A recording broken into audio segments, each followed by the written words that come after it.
오늘 소개의 제목을요, 무질서에서 질서로 화평을 이루라.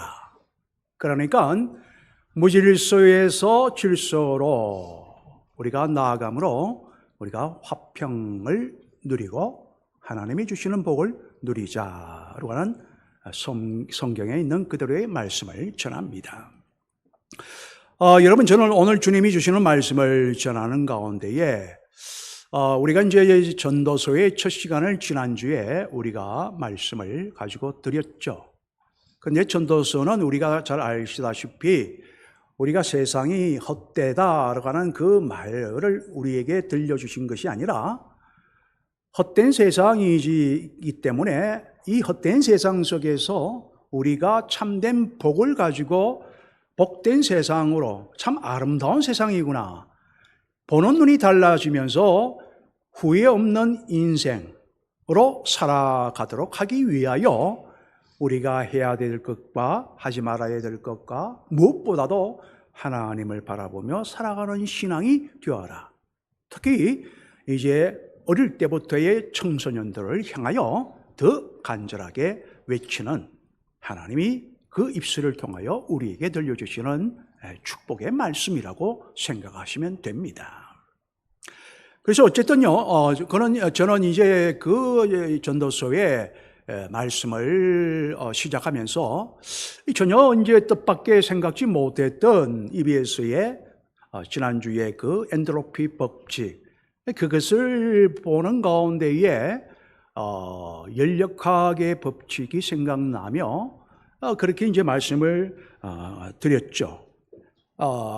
그러면서 이제 그 무질서와 질서의 상관관계, 이게 이제 엔트로피의 법칙인데, 이 하나님은 제게 그 말씀을 전하고 난 뒤에 오늘 그 말씀을 드리는 가운데 내가 이 말씀을 드려야 되겠다라고 하는 마음의 감동이 강하게 주셔서 무질서에서 오늘 질서로 화평을 이루라 라고 하는 주제로 말씀을 전하게 되었습니다.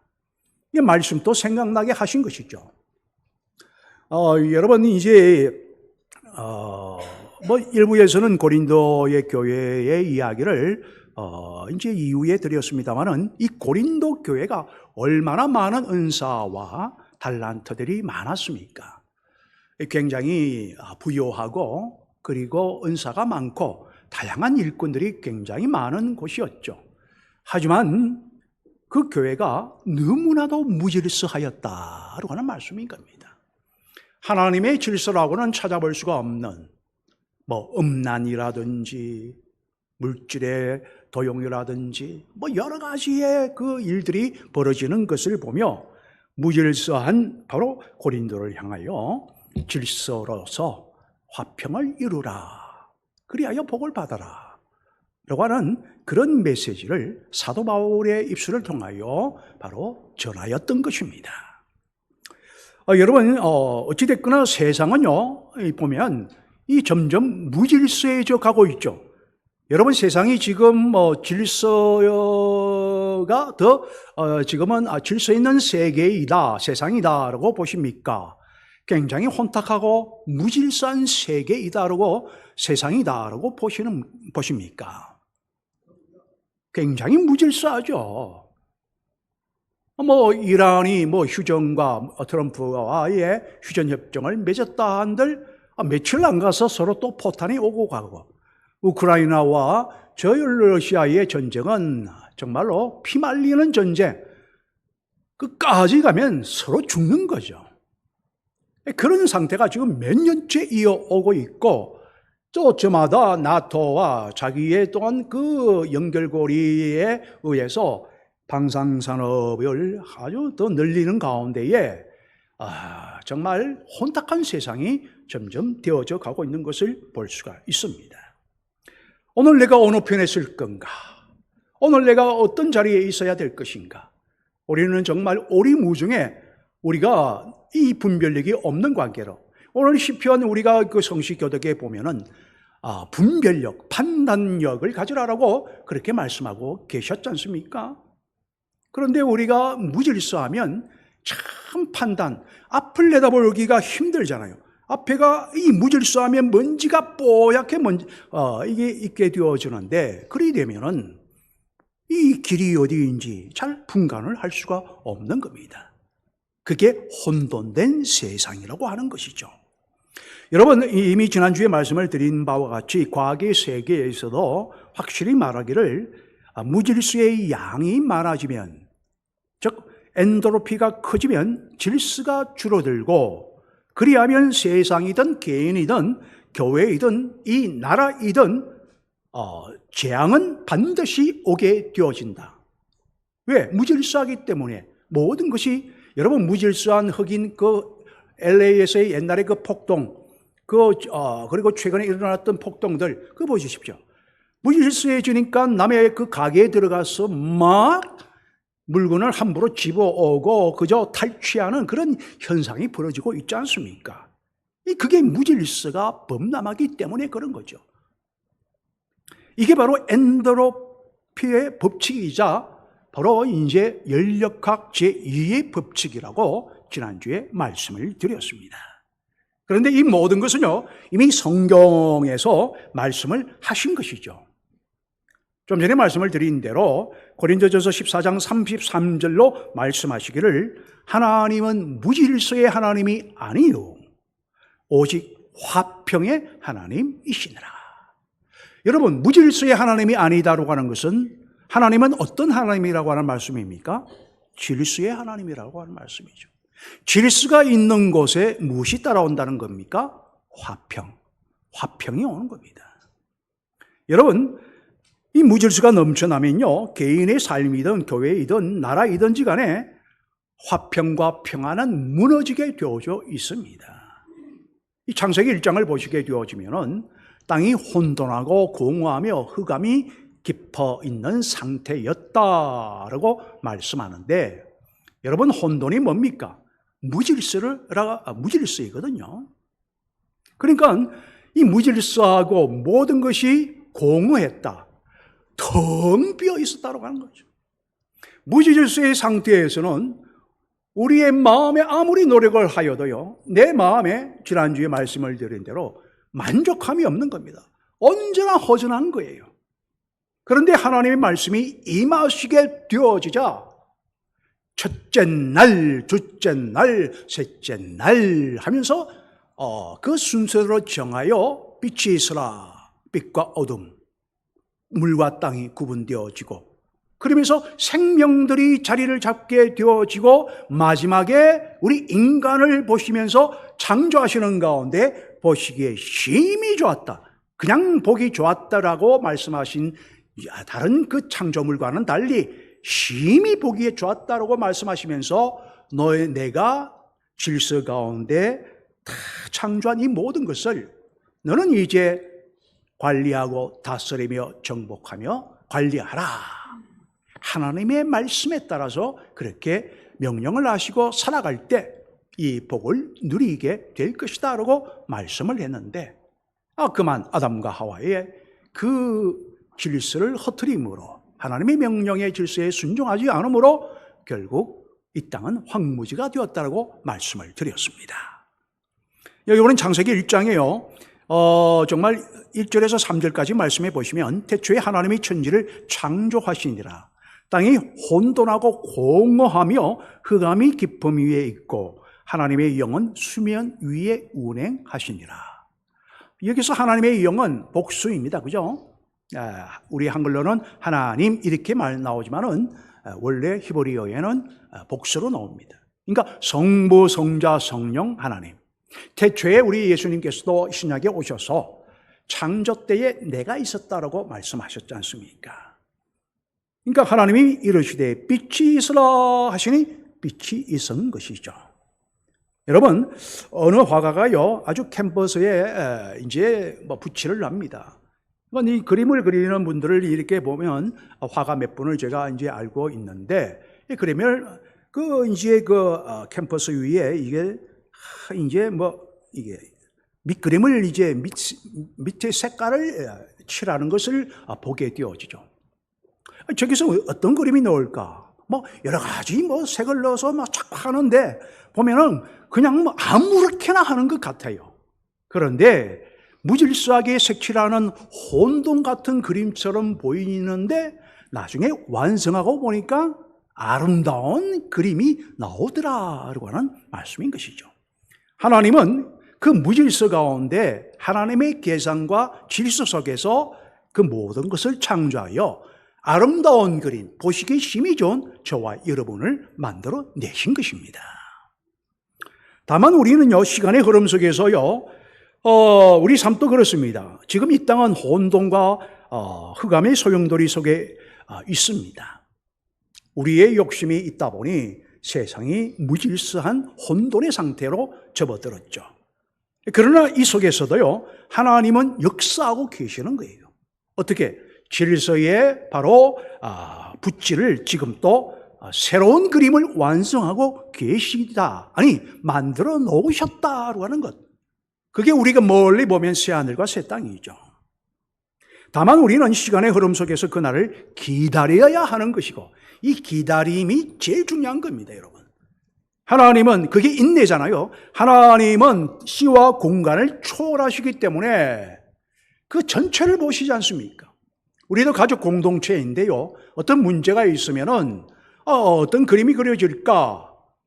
그때 하나님은 과거와 현재와 미래를 다 보시면서 우리가 지금 현재에 있는 무질서의 모습을 다 조합하여 합력하여 선을 이루어 가시는 가운데에 아름다운 결과물로 우리에게 해결해 놓으실 분은 하나님이시다라고 하는 말씀이고, 시간의 흐름 속에서 그것은 우리는 확인하여 가면 되는 겁니다. 믿음의 눈으로 말씀이죠.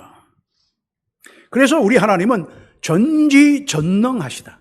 다 알고 계시고 모든 할 수 있는 것을 다 하실 수 있는, 못할 것이 없으신 전능하신 분이고, 그리고 어디에서나 계시는 시 공간을 초월하여 시간에도 과거에도 그렇게 계시고, 현재인 여기에 우리 예배의 자리에도 계시고, 미래의 우리의 모습에도 계시고, 그것을 다 보시는 가운데 무소부재 어디에서나 계시는 우리 주님이시다라고 하는 말씀인 겁니다.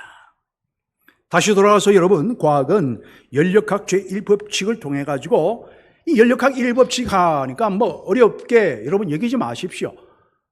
구분하자니 그런 겁니다. 에너지 보존의 법칙, 질량 보존의 법칙이죠.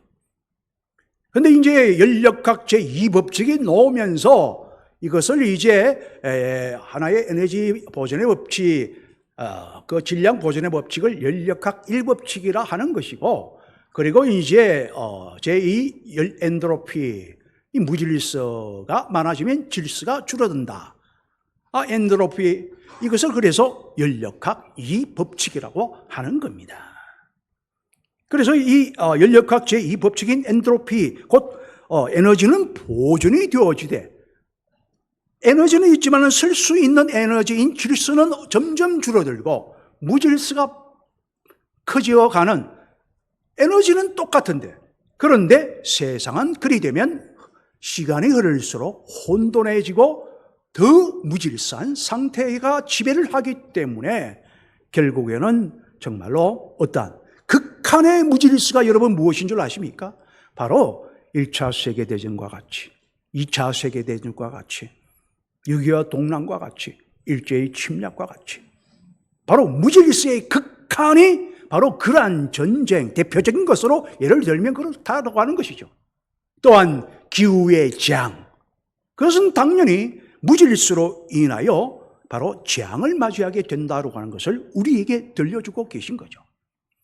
그 재앙으로 말미암아 또한 하나님은 여러 가지 섭리 속에서 인구를 조절해 가시고, 또한 여러 가지의 또한 당분간 냉전에서 또 화평의 평화의 시대가 또 우리가 몇십 년간 이어졌지 않습니까? 그러다가 지금 또 무질서가 또 세상이 되어가고 있는 3차 대전은 언제 이루어질지, 곧다가 그것은 언젠가는 일어날 수밖에 없다고 하는 것을 우리는 기억해야 되는 것이죠.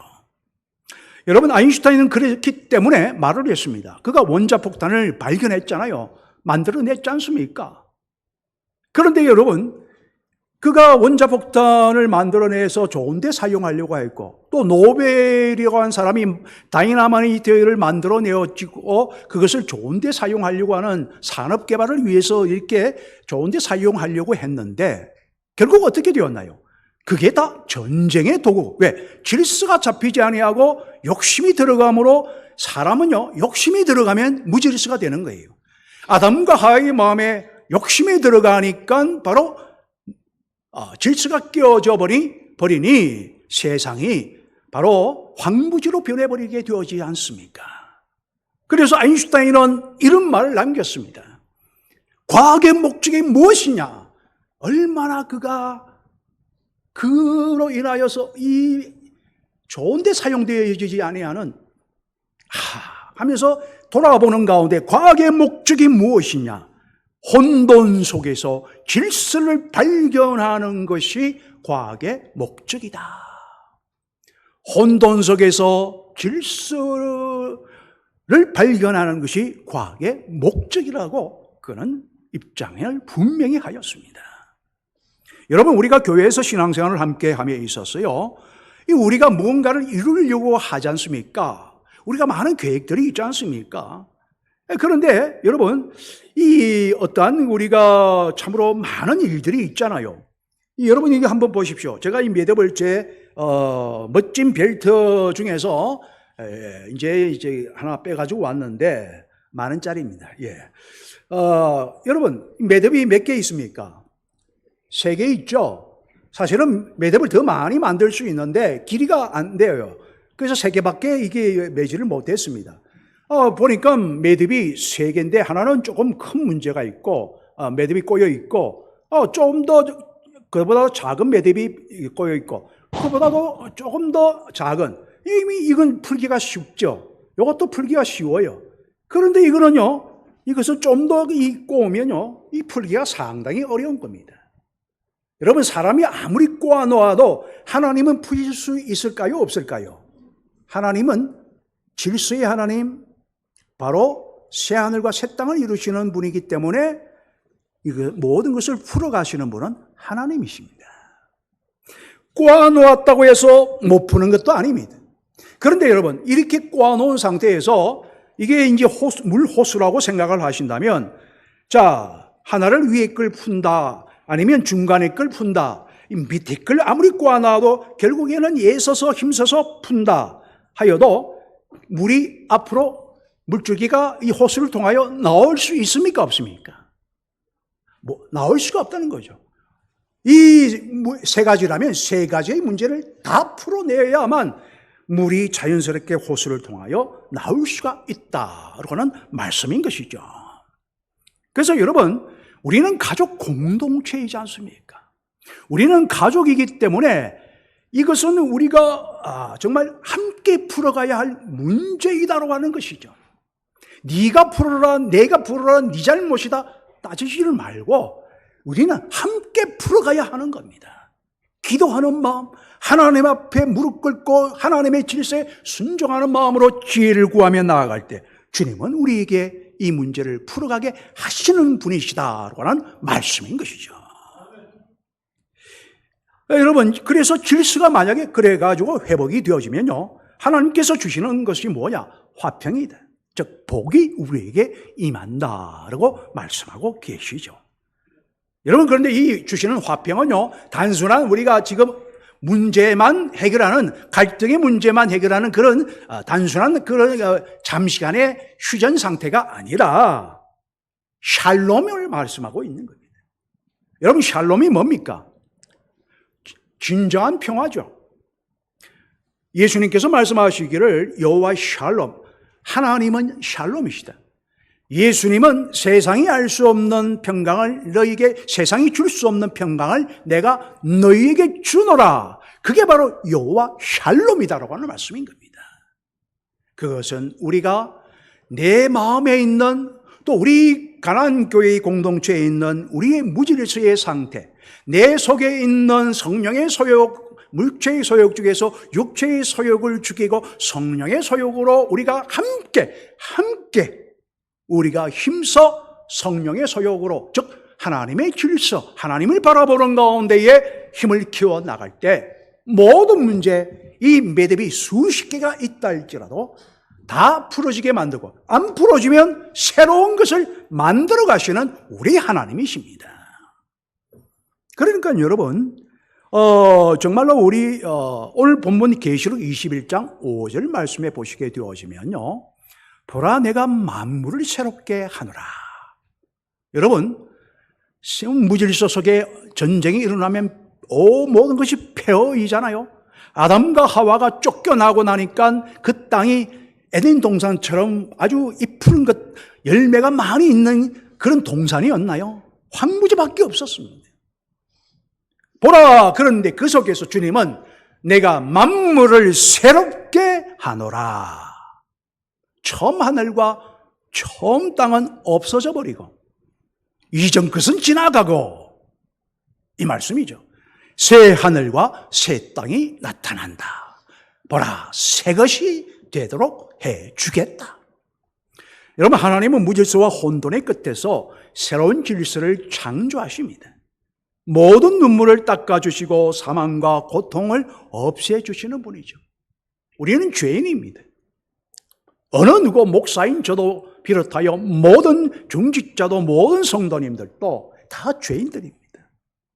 그래서 우리는 누구를 탓할 필요도 없이 우리는 함께 이제는 하나님의 뜻을 바라보며 새로운 질서를 만들어가고 우리가 풀지 못하는, 내게 능력 주시는 자 안에서 내가 모든 것을 할 수 있다는 믿음을 가지고 나아갈 때 이 깎은 문제 풀어지게 되어져 있다고 하는 말씀인 것입니다. 여러분, 저와 여러분의 가정과 교회와 더불어 온 우주 만물의 주인은 누구이기 때문에 그렇습니까? 하나님이시기 때문에 그런 거예요. 여러분, 내 가정의 주인은 하나님이심을 믿습니까? 내 삶의 주인 또 하나님이심을 믿습니까? 우리 가난 공동체에, 그리고 하나님의 피로 세우신 하나님의 교회가는 하나님의 것임을 믿습니까? 그렇습니다, 여러분. 이 믿음의 고백이 중요한 것이죠. 이럴 때 우리는 하나가 되어져 이 하나된 마음을 가지고 나야 돼. 우리 마음 하나 되어 우리의 입술로 주님을 찬양하자. 이 찬양대의 오늘 찬양의 내용이 바로 오늘 말씀의 핵심인 거예요. 여러분, 개인의 종말이요, 인생을 살아가면서 우리가 무질서한 상태를 살아갈 때도 있지 않습니까? 저도 그럴 때가 있다고 말씀을 드렸잖아요. 한 5, 6년 동안 어쨌든 내가 주님 앞에 서원을 했지만 도망가려고 하는 어쨌든 핑계거리만 자기 나를 정당화시키고 합리화시키는 그런 마음으로 계속 피해 다니게만 했다는 말씀이죠. 그런데 무질서한 삶 속에 파묻혀 있을 때 내 마음은 편했느냐? 얼마나 공허하고 이 정말로 이 내 마음을 양심을 자극하는 가운데 편한 날이 없었습니다, 사실. 그런데 여러분, 무질서한 삶에 파묻혀 있다면 반드시 하나님은 인생에게 심판하시죠. 죄에게도 하나님이 징계를 주셨죠. 사생자가 아니요 하나님의 자녀요. 내가 너를 택정하여 나라가 너를 주의 종으로 불렀는데 너가 왜 도망을 치느냐. 목줄 잡혀왔잖아요. 그런데 그 과정이 정말로 어려움 속에서 내 하나님의 자녀이기에, 너는 나의 자녀요 사생자가 아니기에 내가 너에게 징계를 내려서 너를 쳐서 내가 종으로 만들어야겠다. 하나님이 나를 치시며 주여 내가 살기를 원하고 주의 종이 되기를 원합니다. 그래서 새로운 질서, 주님의 질서에 순종하게 되었다라고 하는 말씀인 겁니다. 목숨 걸고 사명 감당하고자 하는 이유가 여기에 있는 겁니다. 여러분, 하나님의 군대인 여호수아의 군대가요, 여리고성이라고 하는 난공불락의 성을 너무나도 하나님의 그 명하신 말씀, 그 말씀 자체가 질서거든요. 그 순종이죠. 왜? 질서에 순종하는 거니까. 할 때 손 한 번 안 쓰고 그냥 여리고성이 그냥 돌기만 하고 와 했는데 무너졌잖아요. 그래서 기세 등등했는데 그만 마음에 이 어떤 마음이 조그만 이 또 욕심이 들어갔어요. 인간이 그런 거잖아요. 정말 작은 성인 아이성, 그 이름대로 아이 같은 성, 조그만 성인데, 용사도 그래서 별로 보내지도 않았어요. 많이도 안 보내었어요. 그러나 하나님이 명령하셨죠. 그 아이성을 침략할 때 너희에게 이 성을 주겠는데, 그러나 절대로 그 전리품에 손 하나 대지 말라. 그것은 나의 것이니 하나님의 물건에 손대지 말라라고 말씀하셨습니다. 그런데 그 중에 그 아이성에서 도리어 모두가 겁을 먹고 쫓겨나며 사상자가 나오고 완전히 패배를 하게 되어졌죠. 그게 여호수아에 나오지 않습니까? 이때 하나님이 말씀하십니다. 질서를 무너뜨린 자가 있다. 그래서 손대지 말라 했는데 누군가 보니까 아간이라고 하는 자가 몰래 모르겠지 하면서, 하나님은 다 보시는 분이거든요. 그래서 땅에 아무도 모르는 곳에 파묻어 놓았습니다. 그런데 하나님은 그 백성들이 누가 압니까? 그래서 제비뽑기를 하게 되었는데 하나님이 그 모든 것을 주장하시죠. 딱 보니까 지파까지 나왔습니다. 어느 지파의 사람, 어느 족속의 사람, 그리고 누구의 집안의 인의 사람, 알고 보니 아간이더라. 그 적시로 그 죄악을 멸하고, 아간이 어떻게 되었습니까? 죽임을 당하지 아니하였는가. 그리고 하나님은 다시금 진노를 푸시는 가운데에 다시금 전진하여 승리를 거두게 하시는 우리가 역사적인 사건을 성경에서 보게 되어집니다. 여러분, 교회도 그렇습니다.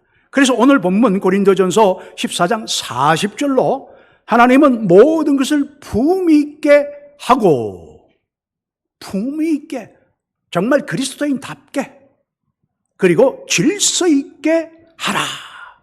질서를 강조하시는 거예요. 너무나도 고린도 교회가 혼란스럽거든요. 내가 은사 좀 받았다고 까불고 말이죠. 무시하고 상대방을 비난하고, 얼마나 하나님 보시기에 가관이겠습니까, 여러분? 그래서 여러분, 그것을 질서를 강조하신 거죠. 여러분, 더 나아가 이 세상과 이 나라는요, 지금 너무나도 무질서합니다. 너무 혼탁해요. 지금 이 땅이, 이 나라가 어디로 가고 있는지 모르겠습니다. 아니, 도저히 이것은 우리가 이해하기도 힘들고요. 우리나라뿐이겠습니까? 세상이 그러하죠. 그런데 만약에 이 무질서가 너무 범람하게 되어진다면, 무질서의 혼돈의 그 끝에는 노아의 재앙과 같이, 홍수와 같이, 그래서 하나님은 반드시 하나님의 사람들만, 노아와 그 8명의 사람들만이, 가족만이 새 땅을 다시금 시작해 하시는, 새 질서를 세우시는 분이 바로 하나님이시다라고 하는 겁니다. 그런데 여러분, 우리는 때로는 하나님의 사랑을 무질서에 방종하는 자기 중심적인 삶의 핑곗거리로 생각하는 가운데 질서가 없는 삶을 살아갈 때가 있습니다. 나 자유야. 하나님의 사랑을 받았지. 이 구원파의 박옥수처럼 말이죠. 내가 사랑을 받고, 내가 한번 회개했으면 끝났지. 이제는 죄를 지어도 죄가 아니야. 죄가 아닙니까? 우리는 날마다 미쁘시고 의로우신 주님 앞에 날마다 자기의 신의 죄를 솔직하게 토로해야 하랬죠. 히브리서에서는 부끄러움을 무릅쓰고 존귀하신 주님 앞에 내게 나오라 말고 말씀하여 주셨습니다. 여러분, 하나님의 사랑을 우리가 진정 아신다면요, 여러분, 자기의 그 중심적이고 이기적인 자기 합리화, 여러분, 이제 합리화가 뭡니까? 내가 어떤 잘못을 했어도 자꾸 이것은 내 잘못이 아니야라고 예서 자꾸 자기를 정당화하려고 하는 것이 합리화. 이게 이제 심리학에서는 방어기제의 용어로 합리화인데요. 이 합리화를 하거나, 그래서 왕이 없으므로 자기 소견에 좋을 대로 행하였더라. 즉 하나님의 말씀이 없으므로 자기 생각대로, 자기의 욕심대로 행하여 질서가 없는 상황. 그래서 사사기는 늘 하나님이 징계를 받지 않습니까? 그래서 오히려 그러므로 주님은 회개하는 마음은 성령의 마음이다. 하나님의 질서를 찾아가는 마음이 회개의 마음. 그래서 예배의 시작이 항상 늘 강조하지만은 참회의 기도가 없이는 결코 우리의 예배를 받으실 수 없기 때문에 참회의 기도를 드리므로 우리가 주님 앞에 예배를 드리는 겁니다. 회개하는 마음과 하나님 경외와 순종으로 나타나야만 하는 것이죠. 왜냐? 참된 사랑은 언제나 하나님을 경외하며 질서 있게 살아가는 삶으로 드러나야 한다는 것이 성경의 가르침이기 때문에 그렇습니다. 여러분, 히브리서 12장 28절에서 29절로 그러므로 우리가 흔들리지 아니하는 나라를 받았은즉, 개역 한글에는요, 진동하지 아니하는 하나님의 나라를 받았은즉 은혜를 받자 이로 말미암아 경건함과 두려움으로 하나님을 기쁘시게 섬길지니 우리 하나님은 소멸하는 불이시니라. 여러분, 우리가요 한 마음으로 이 누가 문제야, 이것은 무엇 때문이야, 아닙니다. 우리 모든 공동체가 함께 짊어져야 되는 겁니다. 이건 우리 가족이잖아요. 요소의 군대가 왜 패했습니까? 한 사람의 잘못이지만 모두에게 징계를 내리셨습니다. 죽는 자도 다수였고요. 함께 회개하며, 그래서 우리가 함께 기도하며 문제를 풀어가야 한다. 문제가 있다면. 여러분, 그래서 누가복음 13장 3절과 5절, 이게 무화과 나무에 저주하시는 비유인데요. 이 비유를, 이것은요 어떤 뜻인가를 여러분들에게 확실히 말씀을 드립니다. 우리는 그냥 열매를 맺어야 되는구나 하지만은요, 그 속뜻을 좀 더 아실 필요가 있는데, 이 주님께서 이 열매 맺지 않는 무화과 나무를 저주하실 때에 무화과 나무가 잎이 무성한데 이게 말라버렸단 말이죠. 이 하나님이 명하심으로. 그 왜 그랬을까? 하나님은요, 우리 주님께서는요, 예수님은 이제 잎이 무성하니까 이제 무화과 열매가 이제 먹고 싶어 하실 때에 이 무화과 열매가 있어야 되는데, 물론 때가 아니다라고는 이야기하고 있지만은, 그러나 열매를 요구하실 때 열매가 없으니 무화과 나무를 저주하셔버린 겁니다. 번지르한 우리의 신앙이 외적인 모습이 아니라 주님이 원하시는 열매가 있어야만 주님은 우리를 복되게 하시는 거예요. 그래서 하나님의 은혜와 사랑을 받은, 즉 우리가 믿음의 안에 들어와 있는 자라도 할지라도 변화와 회개가 없는 자를 말씀하시는 것으로서 하나님은 오래 참으시는 가운데 기회를 주시지만은 끝내 하나님을 만으로 여기며 회개가 없다면 반드시 심판이 임한다 라고 하는 것을 제자들에게 가르쳐주기 위해서입니다. 여러분, 주석을 빌려다가 살펴보십시오. 그 뜻이 분명하게 나와 있습니다. 그뿐만이 아니라 요수아 24장 20절에는요 이렇게 말합니다. 양다리를 걸치면서 하나님에 걸쳤다가 세상 이방신에 걸쳤다가 또 물질과 권력에 걸쳤다가 있는 그들을 바라보면서 우리 주님이 뭐라고 말씀하셨습니까? 너희에게 복을 내리신 후라 할지라도 내가 재앙을 내리니 너희를 멸하리라 라고 말씀하셨습니다. 내가 지금 복을 받았구나. 여러분, 악인의 형통을 부러워하지 말라는 이유가 뭡니까? 그래서 그들을 따라가지 말라는 이유죠. 왜? 따라가면 당장에는 막 좋은 것 같은데, 많은 것을 누릴 것 같은데, 결국에는 복을 내린 후에라 할지라도 무질서 상태, 질서를 속에서 하나님을 바라보지 않는 인생은 복을 내렸다 할지라도 그 후에 내가 재앙을 내리며 멸하리라. 주님은 말씀하신 거죠. 그러니까 이스라엘 백성들이 우리는 여호와를 섬기겠나이다 라고 고백을 하는 겁니다. 성 어거스틴은 말을 합니다. 하나님의 심판은 두려움이 아니라 의로움의 회복이다. 그러므로 우리는 지금 자기 욕심과 이기적인 삶에 파묻히지를 말고 우리는 공동체 전체의 질서 속에서 함께 기도하며 한 마음으로 하나씩 풀어가야 되는 거예요. 함께 풀어가야 됩니다. 누가 풀어라가 아닙니다, 여러분. 함께 풀어가야 되는 거예요.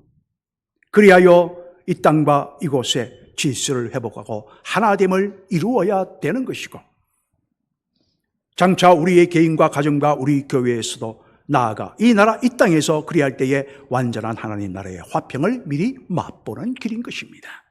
사랑하는 성도 여러분, 말씀 맺습니다. 하나님은 사랑합니다. 하나님이 사랑하시기 때문에 이 말씀을 주시는 것이죠. 하나님은 그래서 무질서의 하나님이 아니니 하나님을 바라보라. 하나님의 뜻에 순종하라. 질서로 나아오라. 질서의 하나님, 화평의 하나님, 복을 주시는 긍휼의 하나님. 그러므로 엔트로피, 즉 무질서가 커지고 혼돈이 늘어나는 세상 속에서도 내 마음의 육체의 소욕인 이 무질서를 죽이고 성령의 소욕인 하나님의 성령의 역사인 질서를, 성령의 소욕을 부풀게 하는 가운데에 질서 속에 내 몸을 주님 앞에 성령께 맡기라. 그러면 반드시 회복해 하시고 하나됨을 이루어 가게 되며 모든 문제는 저절로 풀어지게 하나님은 풀어가시리라. 오늘 또 그러므로 우리는 결단해야 됩니다. 내 삶 속의 무질서를 정리하고 교회 공동체 안에서 질서를 세우며 하나님 나라의 화평을 준비하는 삶을 살아야 합니다. 이에 하나님은 이스라엘 백성들을 향하여 여호수아 24장 15절로 선택과 결단을 요구하라. 오직 나와 내 집은 여호와를 섬기겠는데 너희는 이제 너희의 섬길 자를 선택하라. 너희의 섬길 자를 선택하라. 무질서를 택할 것인가? 악인의 형통함을 택할 것인가? 아니면 오직 하나님의 질서 따라 인내 가운데 기다림 가운데 진정한 새하늘과 새 땅의 질서의 화평과 진정한 복을 누릴 것인가? 바로 저와 여러분에게 달려져 있는 겁니다. 기도하겠습니다. 하나님 아버지여 감사합니다. 우리의 무질서 속에서 질서로 화평을 이루어가는 이것은 어떠한 개인의 문제도 아니요 이것은 그 어떠한 누구의 문제도 아니요 함께 우리는 서로를 위로하고 격려하며 함께 모두가 회개하며 우리 모두가 함께 풀어갈 때 하나님은 우리를 긍휼히 여겨주시는 가운데 놀라운 화평과 복락을 더하여 주실 줄 믿사오니 주여 인내하겠으나 기다리겠으나 주여 속히 이루어 가게 하소서. 예수님의 이름으로 기도드리옵나이다. 아멘. 주신 말씀